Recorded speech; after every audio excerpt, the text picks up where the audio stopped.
so I'm gonna bring my bow out tomorrow because it seems like tomorrow's our best chance of seeing some pigs, and Clay wants me to try my luck. So a little nervous, but pretty excited. So. Day 3. So we're out here in some of the coastal marshes in the southeast, and this is a hunt that I do every year for wild pigs.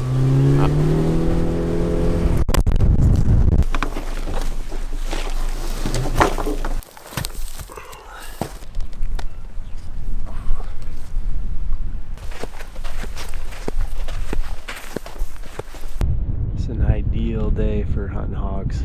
We finally got overcast and cool with a really good consistent wind, which when you're bow hunting is absolutely crucial for success. It's very tough country. It's flat, but there's a lot of mud and a lot of really nasty vegetation, and that's where the pigs love to be.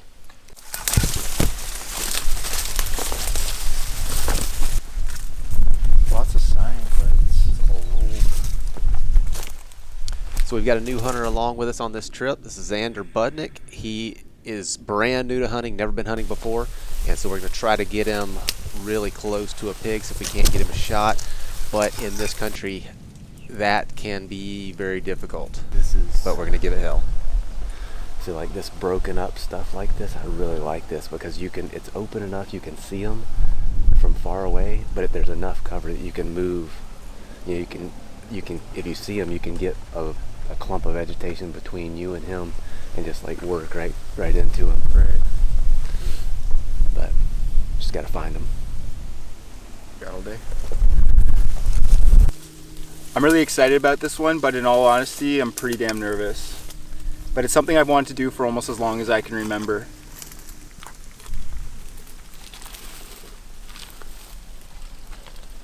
I think what was holding me back for the longest time is I was unclear of a lot of things. I was uneducated, I was unsure of if hunting was ethical, I was unsure if it was cruel. For me, I've always wanted to hunt because I love the idea of procuring food from the woods. I want to feel that connection with the land. What's not to love about hog hunting? I don't want to remove myself from it because that's where me being an meat eater and me saying that hunting is unethical, it would be hypocritical. Oh. We went over. So there's that line of looks like a hill right there. Kind of going off that way, starting at those shrubs. You see that? Right. So that's a ditch, and those phragmites are growing alongside of it. That'd be a very likely spot for those hogs to be bedded right along in there. So they may just be biding their time until the tide goes down a little bit. Right. So the tide's a little high. It's extremely high today, isn't it? This is the highest we've seen it. All of this sign out here looks like it was made when the water is down, and so I think the hogs are probably still bedded up and just waiting for the tide to fall. How'd we get across here? That was so exciting. Was it? I heard you guys coming through the water. I got an arrow on the string. I'm like, I got one. Perfect wind I'm feeling. And then I look and I see your heads coming, but Oh no. hunting isn't defined as killing. I don't think the killing is what we're searching for, although it is a means to an end. I think it's this experience. It's this deeper connection to the land and ourselves that a lot of us are looking for in a time that it's not really taught or explained to us why we want to be out here. And I think our ancestors had it best when they lived off the land and were in harmony with the food they ate. I think processed food is really hard to eat, and the thought of it, of animals not living free lives and being slaughtered, sounds, reckless and cruel to me, where at least out here I know it's on my terms and I get to make the decisions to how I place that arrow and how I take that animal's life, and I feel a lot better about that kind of food in my body than the other processed food. So I think what we're gonna do, I don't think they're out here right now. I think they're bedded up. I think we'll just go hang out on the dunes and wait for the tide to go down. and come back out here. Perfect. Yeah, there's tons of sign though. Yeah, but it's all underwater. It was all done when there was no water. So Yep.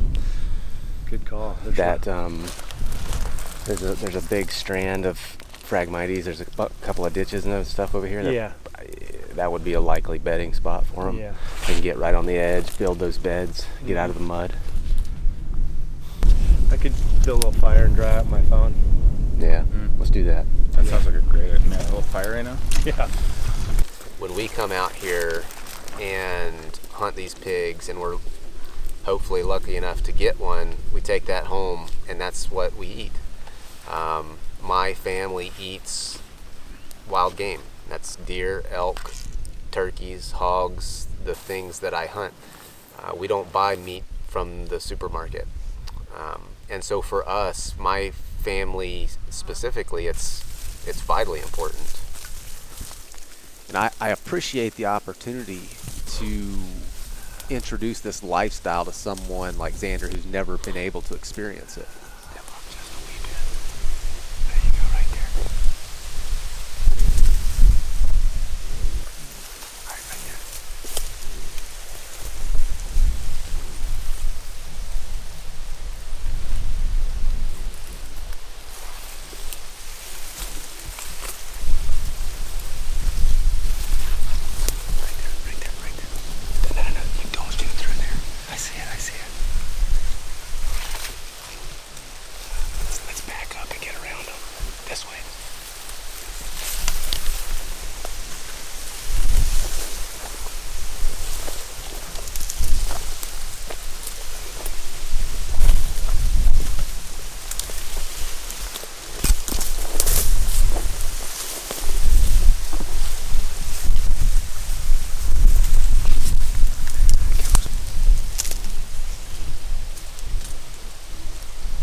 Should I have drawn? It's too close. I mean, He would have dipped. there's just no shot.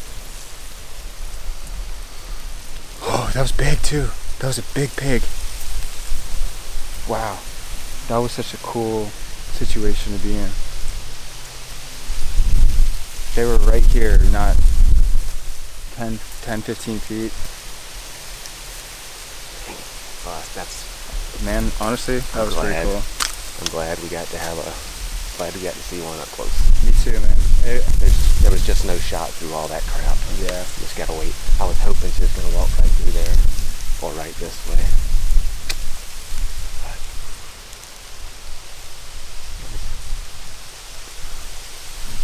That was pretty cool. That was really cool. Hey man, we got action. That was fun. That's what we trudge around for 3 days in the swamp, get bit by bugs, all for that one moment. And we were on our way out. Yep. And yeah, it's into the end of our time here. We were about to get in the boat and take off.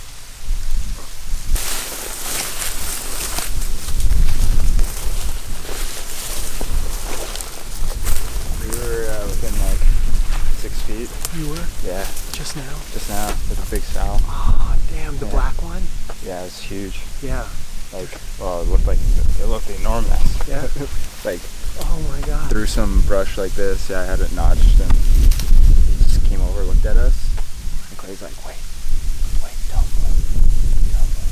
It's like looking at us and just takes off. Oh. Yeah.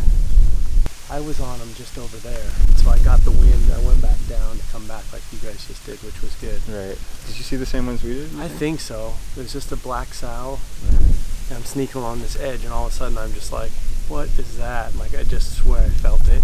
And I looked over, and she comes out right out of 10 yards away, and I didn't have an arrow nock. My camera's in my chest, and I'm like, ooh, barely get the arrow on, and she's just coming up to me, and I'm about to start drawing, and the wind switched, hit her, and she went back in. So same thing, man. And so then I did call the babies back with what you said, which was like, you know, and they came, like, I just was literally, my bow was down, and I did that, and they came running out of the brush. So as soon as I turned, they're back in the brush. I was like, oh my god, man, I gotta figure this out. That was really cool. Clay put us right on top of him. It was awesome. How did you oh, you were just coming up I was this following edge? Clay. Clay was directing me. I take no Clay credit. doesn't know what he's doing, man. Like, I hate to tell you, It but was- like, he acts like he does, but he's just lucky. It's all luck.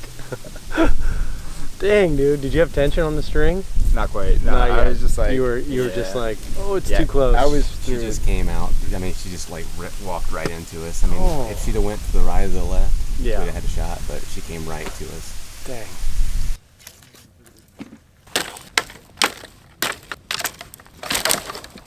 Oh my god. This is my carnivore diet tonight. Yeah. So, a side of a rooster off Blaze Farm. Yeah. Can we, I don't guess the fire's to a point where we could put that skillet anywhere. That fire's an inferno. Okay.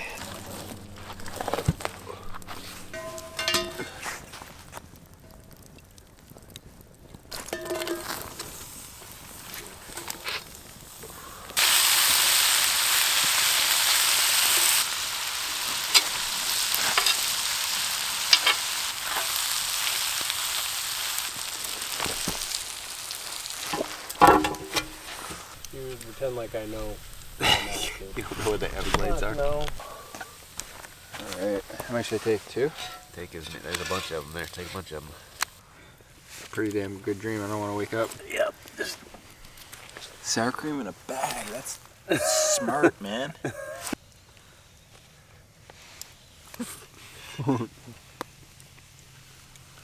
boy. Wow, these are good. Is that your second set of 3? No, I'm just starting. Is that right? No. And then look at all these. Pigging out, dude. Oh my god. They're so good. There's so many left too. Yeah. These fajitas are out of this world. Yeah, the hunt brings purpose to being out in places like that. You would never go there. No. If it wasn't for trying to find a pig. Yeah, exactly. It takes you so many places. Like, if you tried to bait me to go out, walk that far in that weeds for nothing, I would have kicked you in the nuts, dude. But to go walk out there and try and stick something with a bow, every time.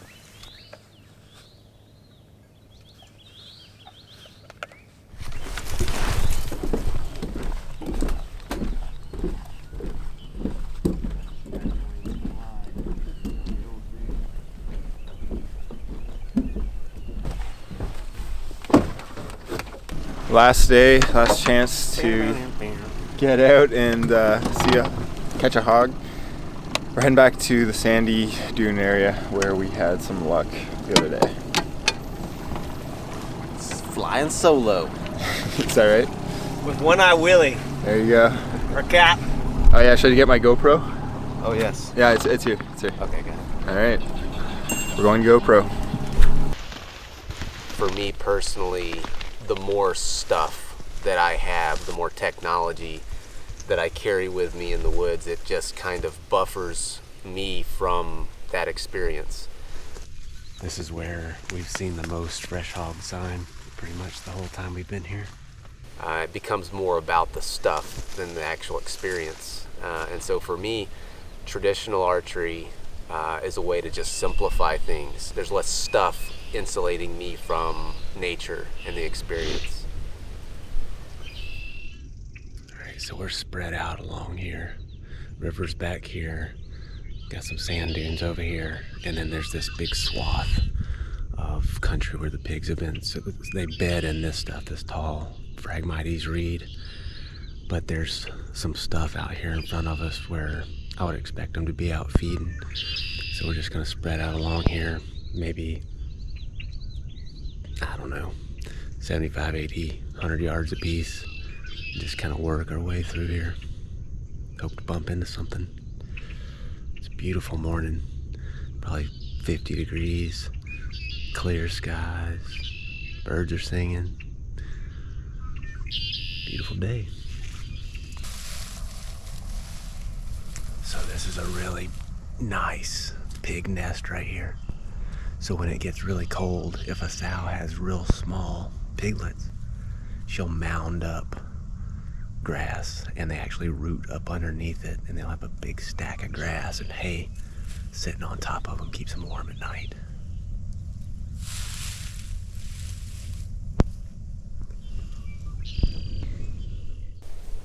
I couldn't describe who I am without talking at length about hunting. I mean, it's just who I am.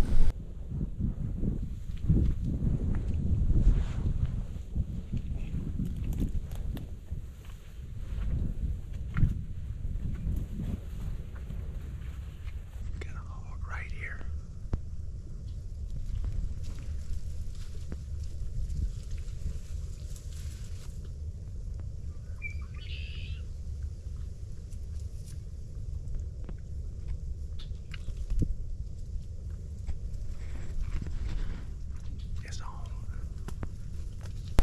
One of the scariest thoughts in my mind is not being able to go hunting. And it isn't bloodlust. I don't need to punch a tag. I don't need to kill something to have a good time hunting. I just feel like this innate drive to carry a very simple weapon, a clear mind, and not knowing what's ahead of me. I think that's the key to a successful hunter, is just always wanting to look around every corner and under every rock and around and over every mountain. Just want to explore.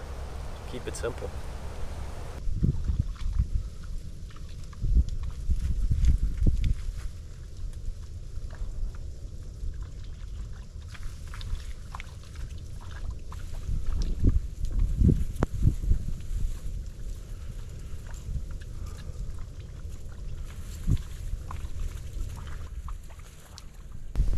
One of the big challenges of hunting here is just simply how thick it is. I mean, you can have hogs literally within spitting distance, and often you can hear them in there, but sometimes you just can't see them.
shot over that hog.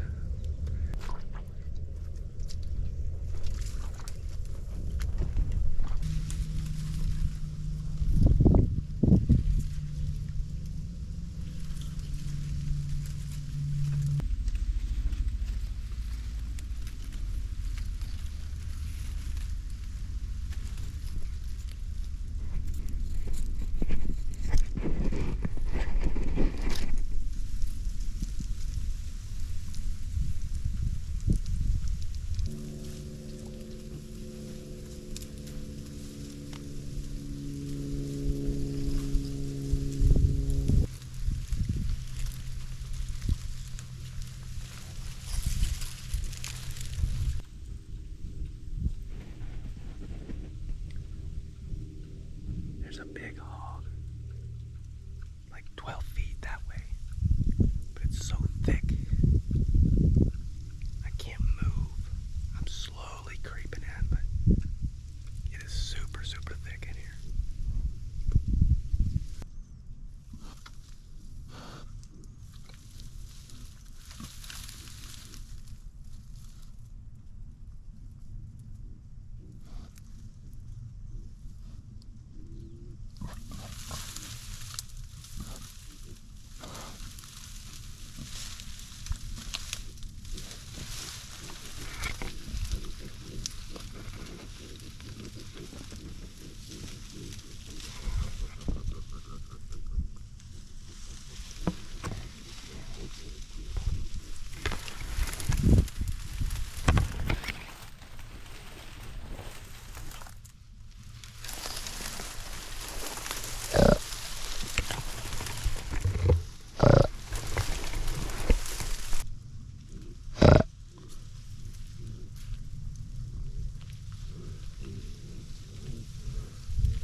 So I was on my way out and I heard some little pigs grunting.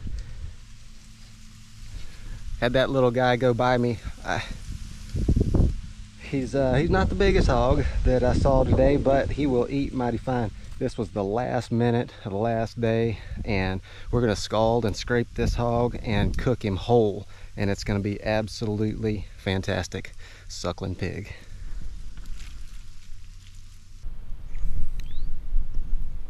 Oh, he's carrying one. There. All right, he got one for the grill for tonight. There we go. Sweet. Thought I might call y'all to help drag this sucker out. Oh, I missed a good hog. Like a 75 pounder. Did you? Yeah. What'd that one look like? Just a black hog. I Yeah. just misjudged the range. Shot right over the top of it. Oh, dang. Did you find the one I missed that freaking hog with? Hell Yeah. How the hell did you find that? Sneaking around in there. He's like, here's I'm like, oh, I'm really close, and I look and I go, dang it, he's already been here. There's no hogs left in here. There's arrows everywhere. Well, good. I'm glad you found it. There's no blood on it, like you knew. So. Man, that was it was like a 20-yard shot, and it just went right over his back. I mean, it was Yeah. perfect line. Well, that broadhead, you know, those things are worth 20 bucks a piece now, so that at least paid for one of our meals. There you go.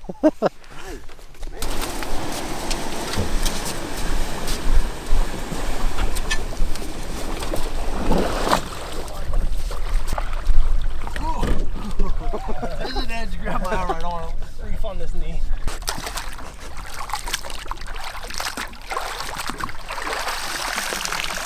So yesterday when you asked me why are we out pig hunting, I didn't give you a very good answer. They are invasive. They are, there's lots of them. They're an invasive species. They do a lot of damage to the ecosystem, but that's not what resonates with people. People don't care about that. what people care about is food. Like if you justify hunting with population control, nobody cares. But people will tolerate or accept hunting if it's for food. And that's what that pig is right there. He's going on the dinner table. He's gonna feed my family. That's where we get our meat. 95% of our meat comes from hunting, the other 5 comes from our farm. So food is a big part of it. It's massive for us, for my family, because that's what we eat. I mean, we don't go to the grocery store. We get all of our meat from the mountains, from the swamps, from the woods. But it's more than that. You know, for me, I couldn't be me without hunting. That's just who I am. So as far as like a practical, tangible thing, meat, food is it. But then there's this other part that's just like, I can't even think of like what someone else would do that they wouldn't be complete without it. Like, what activity does someone do? What do they do?